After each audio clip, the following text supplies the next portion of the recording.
One of my kind, classic mind, and you look so fine. Loving the cold, smoking rolls, see your fingers shake, and getting through your heartbreak. Some kind of free, same for me. Don't know what I need. Hi guys, I'm back, and today is going to be a little bit different, but as usual, I started with my eyebrows, and I used the Anastasia Beverly Hills Dip Brow in the color Soft Brown, and I also used my Anastasia Beverly Hills number 7 brush, distributed the product throughout the brow with the spoolie after applying it along the natural eyebrow line. I'm going to keep using my brush to even out the product all throughout the eyebrows, and of course using our concealer for eyebrow cleanup. And hopefully I don't get much of myself in the camera today because your homegirl looked a little ratchet, okay? Now I'm just taking my beauty blender and buffing the concealer into the skin, and I'm going to use my tinted brow gel in the color Caramel to set those beautiful brows. I'm also going to be using the NYX Jumbo Pencil in the color Milk as an eye primer today. Like I said, today's a little bit different. We're starting with the eyes because we're doing a glittery look, girl, and it's about to get a little crazy up in here. So as usual, we're going to use a base color all over the lid, and today I'm using the Makeup Geek collaboration palette with Manny MUA. I also took a fluffy brush and I applied a orangey color to the crease, and we're just going to blend that out and buff that into the eyelid. And then after we do that, we're just going to take a dark brown color and I'm going to go all over the outer and inner corners, and then we're going to apply some glitter. I'm sorry, I really wish I knew the names of the colors in this palette. I'm just going to go with orangey color and dark brown. But this is seriously one of my favorite eyeshadow palettes. It is so pigmented and I love it.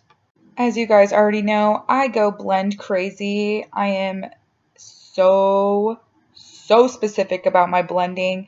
So I'm going to spend about 5 minutes on her eyelids blending that color in until I get it nice and blended.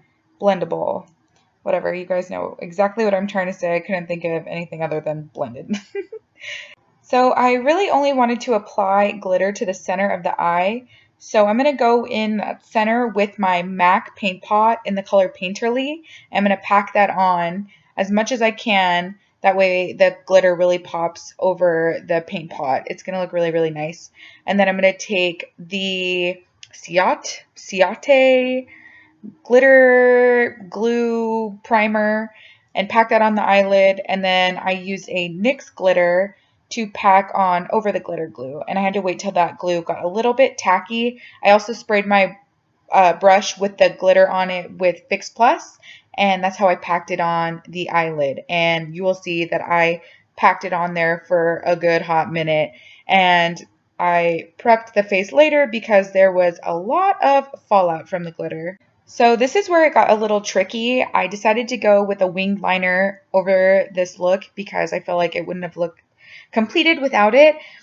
But you have to pack on the liquid liner. And you'll see later on, I had to go over the liquid liner with my Tarteist liner. And I can't tell you how many layers of liquid liner I had to put on just to get it to cover the glitter.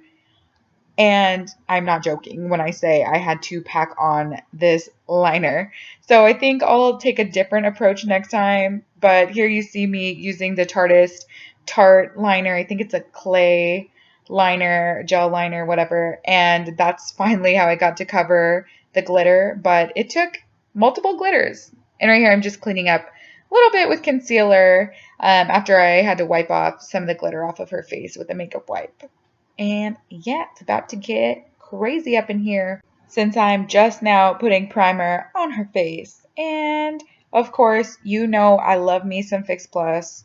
And now we're just going to go in with my MAC foundation brush and buff the foundation all up in her skin for literally like 40 minutes, what it seems like. At least that's what it seemed like while I was editing it. because I am all about that airbrush finish look with the foundation, with the skin.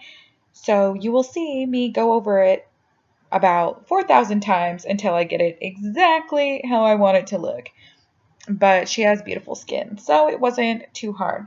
I'm just doing very quick back and forth motions. Usually I do circular, but with her skin texture, it was a little bit easier to do this motion. And of course, I had to blend down into the neck and spray again with Fix Plus before I go in and blend with my disposable beauty blending sponge. And that's just helping me buff it into the skin. Again, we want an airbrush finish, and we want her to look perfectly plastic and flawless. Then I'm just going to quickly set the foundation with a little bit of the Coty Airspun translucent powder, which is a new favorite of mine. And again with the Fix Plus, because spraying it once or twice is not enough. Now I'm just going to go in under the eyes. Y'all know already, downwards triangular motions. And I am going to highlight the face and clean up the eyeshadow with my purse size line along the eyes. Then we're just going to use that sponge again and buff it into the skin under the eyes. And this is just going to brighten and highlight under the eyes. As soon as I get that buffed into the skin, I'm using the Laura Mercier Secret Brightening Powder to brighten a little bit more under the eyes and set the under eye concealer. I'm also going to take concealer and highlight the areas of the face that we really want to stand out. So I'm going to do the forehead, down the bridge of the nose, Cupid's bow, and just on the chin a little bit. I'm going to use a beauty blender to buff that all into the skin and get the center of her face looking bright and highlighted and beautiful. Once again, we're going to use the Coty Airspun translucent powder to just set the concealer that we use to highlight the face. That way it's all set and perfectly perfect. I'm also going to go in now for contour time, which is my favorite time, over those already sharp cheekbones of hers with the Butter Bronzer from Physicians Formula that literally took me forever to find and is now my new favorite. And we're just going to contour the areas of the face that the sun naturally hits. So carving out the cheekbones, going around the forehead just a little bit, going to go along the jawline a little bit, and then we're going to take the bronzer on both sides of the nose just to give it a little bit of definition and slim it. Not like she needs that though, because her nose is adorable. I'm also going to dust off the brightening powder now, since we can go ahead and do that and be done with that. So yeah, I'm also going to use concealer to sharpen the cheekbones and buff it into the skin with my beauty blender because I use that thing a million times a day. I also use the Lorac Unzipped palette and did the apples of her cheeks with their amazing blush, and finally got to bust open my Anastasia Beverly Hills Moonstone palette for highlighting, and I wish my lighting showed how amazingly highlighted I got her face to look. Her highlight was on fleek, and I literally hate that term so much, but it really was on fleek. So we're just going to go over the tip of the nose, along the Cupid's bow, and just under the bottom lip to highlight.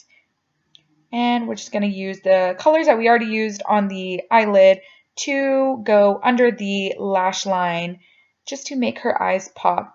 And I'm actually using a Marc Jacobs black eyeliner, and I'm going to smoke that out a little bit with a brush to really, like I said, make her eyes pop. And I'm just going to set it with a black shadow as well. And then blend it out, buff it in, and it looks perfectly perfect because she has the prettiest green eyes I have ever seen. And we're going to actually go in with some falsies today. And so I'm just going to give her a couple coats of mascara. And I used the black duo glue. That way we didn't have to go over the liquid liner. And these lashes were amazing. They totally pulled this look together. I can't remember what they were, but they were $1.99, so you can't beat that. Now I'm going to swipe a couple of coats of mascara along the bottom lashes. Not too much, but just enough to make her eyes pop even more. This is the part that I seriously get anxiety every time I rewatch myself do it. I use the color Marvelous Mauve in Sephora brand liquid lipstick, and oh my gosh, every time I watch myself, I freak out. I'm like, don't mess up, don't mess up. But I love liquid lipsticks. They seriously last forever, and this color is so pretty. It also took me forever to find. But I'm just gonna kind of go and outline her lips with it and then fill it in. What I did on the bottom, I'm now gonna do the top. I'm gonna outline the lips with it, and then I'm gonna fill it in again. And I actually like to put on lip liner after I apply liquid lipstick. I don't know why. I've always done it, and it just seems to work for me. So you'll see right here, I'm using MAC Soar lip liner, and I'm just going to go around and line the lips and clean up the precision of the lines that we made with the liquid lipstick. I'm also going to use just a little bit of concealer to clean up underneath the lip, and that's it. We done. Walking with a game on. You are my kind, classic mind, and you look so fine. Loving the cold, smoking rose, see your fingers shake. And getting through your heartbreak, some kind of free, same for me, don't know what I need.